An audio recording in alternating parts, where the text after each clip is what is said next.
நவராத்திரியில 9 நாள் விரதம் இருந்து இந்த பூஜையை அனுஷ்டி உங்களுக்கு எல்லாமே அப்பா வேண்டிய வரங்கள் எல்லாம் கொடுத்து அருள்பாலிக்கணும். வந்திருக்கிற எல்லா அடியார்களும் வாழ்வில் எல்லா வளமும் நலமும் பெற்றிட எல்லாம் அல்ல சுயமநாதர் ஆலயத்திலே அருள்பாலிக்கக்கூடிய வாராகி அன்னையினுடைய பரிபூர்ண ஆசீர்வாதம் எல்லாத்துக்கும் கிடைக்கணும்.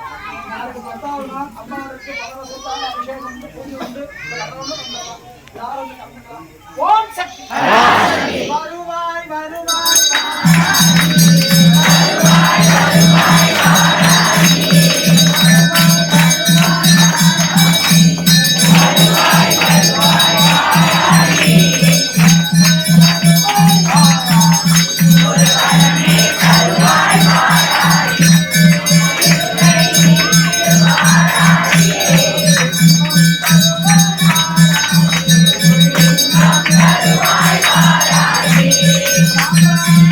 Bye.